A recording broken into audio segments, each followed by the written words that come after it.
vedare tinokuchingamidzai zvekare kune chimwe chirongwa pano paZim Facebook Secrets and Confessions. Tadzoka zvekare nemamwe mamessages zvakangoma hazvo veduwe. Regedzai tibva tapinda mumamessages edu atadzoka takakubatirai. Message yedu yekutanga yakamira sekudai so: hanzi makadii zvenyu mukomanashi, ndinokumbirawo kuti munge muchindipostirawo nyaya yangu makavikawo chitupa changu. Inini ndiri kuda kutaurawo izvo zvandakaita pana December ipapapa. So inini handina kuenda zvangu kumusha nekuda kwekuti murungu wangu akandikumbira kuti ndisaenda kumusha, ndokubva ati kwandiri ainge achida kuti ndinge ndichizosara ndichigara pamba pake kuno kumayadhi kwandinoshanda kuno. So iye murungu nemhuri yake vakabva vazoenda kuvacation. Zvino zvainge zviripo ndezvekuti naamai vepa next door, I mean like vamwe amaiwo vanobva kuZim avo vanoshanda panext door vainge vachishandapo panext door, tainge takabva mukutukana. I think takatukana somewhere muna November imomo nekuda kwenyaya idzi raundi ka mari yagara inokonanisana vanhu vanowirirana. So takabva tazonetsana paya zvekuti tainge tava kusatotaudzana zviya zvekutoti kutoenda kubasa tainge tava kusaita sezvataiita kuti taingobatana tobva tafamba pamwe chete, sezvo tainge tiri vanhu vaishanda kunzvimbo imwe chete. Iniwo ndaiti ndikaonawo vageremo mukombi imomo, it's either ndaiburuka ndobva ndazomirira imwe kombi kana kuti ivo ndo vaiburuka kana kuti taimeka sure kuti taregedza kugara pamwe chete. Inini ndaizotoburuka samwe zvangu in the next street ndobva ndazotenderera ndichidzoka tisingangodi kungotaudzana. Vakazoti vaenda kumusha mukoma. Saka during the December holidays murungu wavo wepa next door, murungu uyu akabva azondidana because pamba pake painge paine vana nei ndokubva azondikumbira kuti tinge tichiita dhiri rekuti ndinopota ndichiuya ndichimuklinira like pabrai area pavo nezvimwe izvo zvavanenge vachida kushandisa zvinenge zvasvibiswa nevana. Saka ndainge ndava kutorova kapiece job kangu zvekuti December yose yakazongopera ndichitongoshanda apo pandainge ndasiyiwa nemurungu zvekare ndichishanda nepanext door. Mukoma murungu uyu akazotanga kucomplaina. Munongoziva kuti kana usingashandipo unenge uchishanda wakasimbisa maoko. Saka ainge ava kucomplaina achiti amai avo vainge vachimushandira vaya vekunetsana neni hanzi vane nungo. Neniwo mukoma ndakabva ndatongotanga kutongova nyeya. Munongozivawo kuti kunongo kumakitchen kana ukawanawo kamukana unombobawo kakapu, dzimwe nguvawo obawo kana kaspoon. Ndakabva ndatanga kutaura zvose. Munoziva zviya zvekuti munhu muchidzokera kumba anobva akurakidza kuti vasikana ndabaka lunchbox aka. Ndikabva ndataura zvose ende varungu kunyange ukaba kano kadiki sei anobva atotadza kukutrusta. Saka iye akazoti achidzoka mukadzi uyu ndokubva atongosvika achitongofaiwa zvikanzi iwewe unondibira. But fortunate enough ivo varungu ava ndakabva ndavakumbira ndikabva ndati please musamuzivisa kuti ndini ndakuudzai kuti anopota achikubirai. But I feel very bad mukomanashi nezvinhu izvi zvandakaita. Amai ava zvavo vakushanda somewhere else but still ndakatovakanganisira basa ravo because apa pavaishanda just like pandinoshanda hakutongoshanda kuzvitonga because varungu vanguwo vanongoswera vasipo pamba. Saka kungoswera zvangu ndakagara palone kana ndikapedza tumabasa twangu ndinobva ndagara palone ndiripo zvangu paYouTube newifi. Kana ndikazonzwa motikari yava kupinda mugedhi ndobva ndazosimuka ndoenderera mberi nemabasa angu. Naiyewo ndozvaaingoswera achiita, aingoswera akazvigarira since varungu ava vachiri nevana vadiki. Saka vanongoswera vachingoita marun around. But I feel very bad nezvandakaita izvi. Dare ndo message iyo yandakatumidzirwa ichibva kuna vahanzvadzi vedu. Hanzi pama weekend like weekend iyoyi yadarika Saturday neSunday ndaitova pabasa po panext door apa ndichitovabatsira vanhu ava kuita mamwe mabasa avo. Ndikatopiwa chimari changu che2 days. Apa mukadzi uyu haazvizivi kuti ndo zvandakaita izvi. Zvakangoma hazvo veduwe. Please ngatizamei kuti tinge tichitaura navo vahanzvadzi vedu ava mucomment section kuti situation iyi vangaigadzira sei. Hazviite here kuti vahanzvadzi munge muchienda kunotaura nemurungu mumukumbirawo ruregerero on behalf of amai avo vamuri kuti makadzingisa basa. Please let us speak with her in the comment section. Regedzai tibva taenda panyedu inotevera. Nyedu inotevera yakamira sekudai so: hanzi makadii zvenyu mukomanashi, paya panonzi vanhu rooranai vematongo. Mukomana chizveshuwa ndakazoona kuti vakataura shuwa vainge vachinzwisisa, nekuti neni ndakazosvikawo pakunzwisisa mushure mekunge ndapindana nedambudziko iro randiri mariri kusvika muzuva ranhasi. Ini mukoma ndiri mukadziwo ndakatongoroorwawo.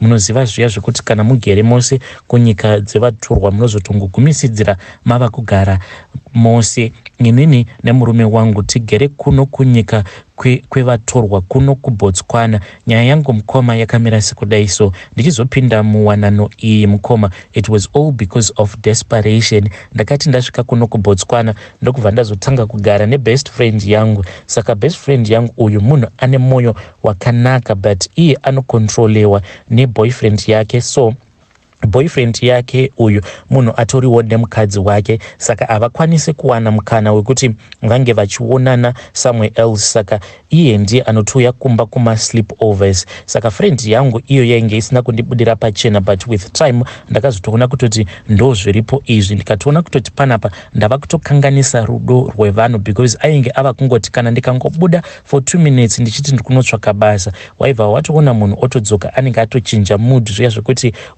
watadza kuwana basa. And because of desperation yakabva yazondipinza mu-relationship iyo relationship yandichiri mairi mukoma. There was this other night muchinda wacho akauya akati auya mukoma ndokubva varara vose on that same bed that I was sleeping on. Apa vakabva vaita bonde. It was really terrible zvekuti unotodzwa vanhu vachitoitana bonde apa iwe wakarara paside. I was really desperate. Ndikabva ndati panapa ndava kutongotambawo inorira. Ndakabva ndazomove out ndokubva ndazotanga kugara this boyfriend of mine. But ndisati ndamove naye ndakamubvunza kuti naye iwe news dzandakanzwa ndedzechokwadi here dzekuti iwewe wakagara nevakadzi vanokwana kuita 5. He then came to his defense. His defense was like, vakadzi vose ava vandakagara navo hongu handisi kuramba, but dambudziko rainge riripo pavakadzi ava nderekuti unongozviziva kuti vakadzi vemuno muBotswana vanoda mari. Saka ndaiti ndikagara nemukadzi ndaitanga ndamukwezvawo nemari ndichiti zvimwe kuda kana ndikamurakidza kuti ndinomudawo through kumupa mari anokwanisa kuzoregedza kundichita. But dambudziko raizoitika nderekuti munhu ndaizoti kana ndikatanga kumulimita mari dzandinenge ndichimupa obva azondichita. Saka iye ainge achiti 5 times paakapinda muwanano akangopinda nevakadzi vainge vachingofarira zvemujolo. Ndokusaka vakadzi vose ava vakatadza kana kumupa mwana. But still I had a lot of doubts. Ndainge ndava kutoti zvimwe kuda iye ndiye asingakwanise kumitisa, because the rumors were saying kuti kunyange kumusha uko kuzimu ainge akatombogara nevamwe vakadzi. Mukomana paya pakazoya ma-lockdowns ndipo pandainge ndigere naye, because uko kumba kweshamwari kwainge kusingaiti. The guy ainge akatoudza friend yangu kuti throughout the lockdown I want to be with you. Akati ndoda kutocreata madrama kumba uko so that gulezi vako vange vachizoshaya simba pandinenge ndopeka mabags angu. So I had to quickly move out ndinge ndichipa vanhu ava the new couple mukana. Mukomana ndakati ndatanga kugara naye boyfriend uyo akazova murume wangu ndokubva ndatoona kutoti ndainge ndabatira pamovhiri. Ndakangoti ndichinobatira pamovhiri mukoma ndokubva ndatanga kurota vamwene vangu ava. Vamwene handivazivi physically, but pictures I know her very well, because ndaigara ndichingomarakidzwa mapictures awa nemurume uyu pandakatanga kugara naye. Saka the moment yandakavarota vamwene ndakabva ndatongorecognize kuti ndivamwene vangu. The day randakatanga kuvarota vamwene, ivo zvavaiita ndezvekuti vaimira padhuze nepawindow, because kana takarara mubhedha the way yandakaumisa navo tinenge takaisa misoro yedu nechekuwindow uku. Saka ivo vaibva vazouya vobva vazomira pawindow paya vachizama kuda kupinda, but pose apa pairakidza kuti painge paine chinhu chainge chichivatadzisa kupinda mumba. Ndaizoti kana ndikaudza murume mangwana acho makuseni, ivo manje vanongozviita vanhu vePentecostal, haadi kufamba achinobatsirwa. Zvekare amai vacho vanongokukurudzirai kuti namatai, yet ivo vatori muroyi mukuru. Zvakazoitika, there was this other night ndakangonzwa zita rangu mukoma richidanwa. Pandakangoti he ndokubva ndatovaona vamwene vainge vatomira varimo murumu mandainge ndirere nemurume wangu. ivo mukoma nashi ndakabva ndaona kuti kwainge kuine zvimwe zvinhu zvavainge vakabereka kumusana kwavo zvainge zvakaita kunge zvimwe mvuri zvainge zvichityisa, zviri zvimwe zvipuka zvaityisa mukoma. Zvipuka izvi zvakabva zvatanga kubuda kumusana kwavo uko zvichiita kunge zvinokwatanuka, zvose zvainge zvakafanana navo amai ava vamwene vangu, but zviri zvimwe mvuri zvavo. Ivo vamwene vakabva vazotanga kufamba vachiuya pabed paya pandainge ndirere nemwana wavo. Ndakabva ndazoona kuti chimwe chikunwe chavo chainge chakareba kudarika zvimwe zvikunwe zvavo zvose. Ndakati ndichicherechedza ndokubva ndazoona kuti the reason as to why chikunwe ichi chainge chakareba inhau yekuti vainge vaine imwe nzara yainge yakarodzeka yakareba kuita kunge banga. Mukoma nashi havana kana kumbondirakidza mercy at all. There was no mercy pazvinhu zvose izvo zvavainge vachiita. Vamwene vangu mukoma zvavakazoita ndezvekuti vakabva vazondikurura nhumbi dzangu. Vakati vandikurura nhumbi dzangu mukoma, ndokubva vazotanga kundivhura dumbu rangu. Vakandivhura dumbu rangu mukoma nashi, ndikabva ndavaona avo vainge vava kucherechedza mwana uyo wandainge ndakatakura mudumbu mukoma. Vakabva vavhura chibereko changu. Ndivo avo vakabva vatanga kukata mapieces emwana wangu uyo wandainge ndakatakura. Izvi vakazviita each and every night. Vaiti every night pavanouya vaibva vakata kapisi kadiki. Mangwana futi vaizoti kana vauya vobva vakata zvekare kamwe kapisi kadiki kuzonosvika ndichizoita miscarriage. Ndakazoita miscarriage mukoma apo pandainge ndava ne6 months. Zvino nekutya kuti apa ndiri munyika yevatorwa, apa nekorona yainge iriko makore acho iwayo, ndakabva ndatya because rumors dzainge dziri dzekuti kana ukagara waenda kuchipatara hakudzokiwi. Wose anenge aenda kuchipatara aibva angonzi abatwa nechirwere checovid. Ndakabva ndanzwa ndichinzwa kutya mukoma pandakangonzwa kuti kwainge kuine pressure kusikarudzi yangu uko kuine zvinhu zvairakidza kuti zvainge zvichida kubuda mukoma. Ndakabva ndanogara pabucket.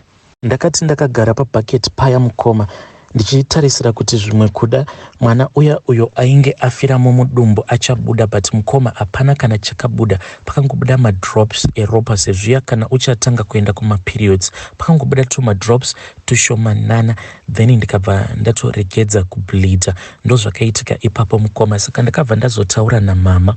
Mama ndakataura navo vakabva variska ndokubva vazoenda kune vamwe madzibaba avo vakazondiudza kuti ndinge ndichiita minamato yandakanzi ndinge ndichiita. Ndakanzi ndaifanira kuti ndinge ndichinokora ivhu. Ndaiti kana ndikanokora ivhu rimwe racho ndaibva ndakanda kumavirira, then rimwe ndichikanda kuzimu, rimwe ndichikanda kumadokero. Ndokubva ndazonzi ndinge ndichinhonga nhombo imwe yandakanzi ndinge ndichiisa mupilo mangu. Mukoma ndakati ndichinoisa nhombo iya mupilo, ndokubva ndaona kuti vamwene vangu vakabva vatadza kupinda mubedroom umo mandainge ndivete nemwana wavo mukomana kuzonosvika ndichizobatira zvekare pamwe pamovhiri. Ndakati ndichinobatira pamovhiri mukoma, everything was fine because amai vangu vakangoramba vachingofamba vachingoenda kumasowe akasiyana-siyana. Even though covid yainge ichipisa, kuzonosvika ndichinobatsirwa kamwana kangu kamukomana kandinoti covid baby. But irino dambudziko ravapo mukoma kutoti nditi ndaita peace of mind, ndinotora munyu iya yematombo ndobva ndatoisa kusikarudzi kwangu kuti ndikwanisewo kuwana hope. Kana ndikasaita zvinhu izvi ndinorara ndichishungurudzwa nazvo zvikwambo zvavo vamwene vangu. Sometimes mwana uyu zvaanoita mukoma anokwanisa kungoti kana zuva ravira paya anongoti kana akatarisa kuceiling kudai anobva aita sekunge anenge achiona chimhuka chimwe chinenge chichityisa zvekutoti anenge achitotevedza chimhuka checha chichifamba chatisingakwanisi kuona, chichitofamba nemadziro ose kuzonosvika chichizoburuka chichibva kuceiling, then anobva atanga kuridza mhere. Anokwanisa kuenda obva anohwanda kumashure kwababa vake kana kuti ohwanda kumashure kwangu, then anoridza imwe mhere yekuti inotyisa. Ndiri kutsvakawo munhu anokwanisa kundibatsirawo mukoma because kana ari murume wangu iye haatombodi kuti tinge tichifamba tinge tichienda kunobatsirwa because ivo vanozviita vanhu vePentecostal, yet amai vacho muroyi mukuru. Hei vedare ndo message iyo yandakatumidzirwa ichibva kuna vanzvadzi vedu. Hei zvinotyisa zvakangoma hazvo vedu we, asi please ngatizamei kutaura navo mucomment section. regedzai tibva taenda panyedu inotevera. Nyedu inotevera yakamira sekudai so. Hanzi makadii zvenyu mukomana, ndinokumbirawo kuti munge muchindiposterawo nyaya yangu makavikawo chitupa changu. Inini ndiri mudzimai ane makore 44 ekuberekwa. Tariraiwo muone kuti nezera rangu shuwa murume angada kutanga kundiisa pachipare. Zvakaitika mukoma ndezvekuti ndikangoti marriage yangu yakangogara yakanganisika because baba ndakagara ndava pawo tambo refu, ndichipawo murume wangu tambo refu. Ndainge ndichiti zvimwe kuda iyewo akangogara ari oga ikoko kuJoni, mari dzinokwanisa kusevheka, achiti pose paanenge awanira kamari kake ainge achikatumidzira kuno. Aiwa, kana ari madevelopments mukoma, takadevelopa musha wedu zvekuti takatosvika pakuto donzawo magetsi pamba hapana chisipo. Tinotoita sekunge vanhu vagere zvavo mutauni, masola, maboho zvose zviripo. Zvino dambudziko ravapo mukoma nderekuti ndakatanga ndichinzwa nerunyerekupe rwekuti baba uko kwavari kuJoni ikoko vane umwe mukadzi uyo wava kutogara naye. Ndakati zvimwe kuda inhema, baba ndikubva ndavatesta ndikabva ndati ndiri kuuya nditori munzira apa. Ndakatofona ndiri mumotikari ndikabva ndavaudza kuti tatova paBait Bridge. Baba vakabva vadzima foni yavo. Ndainge ndavaudza kuti mari yandiinayo haikwani, ndokubva vadzima foni yavo. So ndikabva ndatoona kutoti baba apa it means kuti painge paine zvimwe zvinhu zvavainge vachiita. Zvakazobuda pachena baba mushure mekunge vazoswicha on foni yavo tava kutukana paya, ndopavakabva vazoti kunoku kwatova naamainini. Saka zvava kwamuri kuti muri kuda kuzvigamuchira here kana kuti hamukwanise kuzvigamuchira, just tell me in time. Mukoma ndakabva ndarwadziwa paya. Zvino baba vari kuti ivo mukadzi wavo uyu weJoni vari kuda kuti vange vachiuya naye, asi inini mukoma handingatenderi zvinhu zvakapusa kudaro. Musha uyu ndakauvakira vana vangu kuti kana ivo vazokura neniwo ndazokura ndikwanisewo kuzogara pamusha pangu, not kuti umwe munhukadzi ange achibviwa naye Joni achiuya kuno. Zvino mukoma mukadzi wacho uyu ndakatomuteya nechekare. Mukoma ndakaendeswa kumakuva pakati pawo usiku, ndikabva ndanzi ndinge ndichiitira Weti pamusoro peguva Remutorwa. Ndakaita saizvozvo mukoma. Vhuriya ndakabva ndazonzi ndinge ndichiri nokora, but vakati ndisari nokora nemaoko asi ndakaita rekukambura nemuromo wangu, ndikasvika ndichiri svipira pachivanze pangu. Ndokuteya kwacho kwandakaita mukadzi uyu mainini ava vari kunze vari kufanira kuti vange vachiuya kuzogara pamba pangu. Vakangogara vangotsika rukumbo rwavo pamba pangu, ndo ruchazova rufu rwavo. Vanenge vava kudanwa nemweya wemufi uya uyo wandakauya ndikamugadzika mumusha. Saka iye achavadana achiti ngatidzokere tose kumakuva, ndokuzofa kwavachazoita ikoko amainini. Vedare ndo message iyo yandakatumidzirwa ichibva kuna vanzvadzi vedu. Hanzi mainini ava vakangoita mistake yekuuya vachitsika paruvanze rwangu. That is the way that she is going to die. Vachange vachizodanwa nespirit yemufi uyo wandakaenda ndikanotora ivhu rake paguva pake ndichishandisa muromo wangu mushure mekunge ndaita Weti. Dzimwe mhiko nemiwo vanhukadzi shuwa ungaita zvivindi zvekunzi uchaenda kunogara naamai guru vako kuzimu pamusha pausina kumbogara wakavaka. Please vanhukadzi, zvimwe zvinhu kunyange mapinda mumarelationships nevarume vevanhu, but pane pamwe pamunofanira kuti apa I cannot do these things that you want me to do. It's rather unge uchivakirwawo wako musha than kuti unge uchienda kunogariswa pamusha peumwe mukadzi, nekuti izvezvizvi amai guru vari kutoti takatotarisira rufu rwavo amainini. Kuuya kwavo kuno kukuzimu ndo kuchazova kufa kwavo. Is she right or is she wrong? Hey, zvakaoma hazvo vedu we.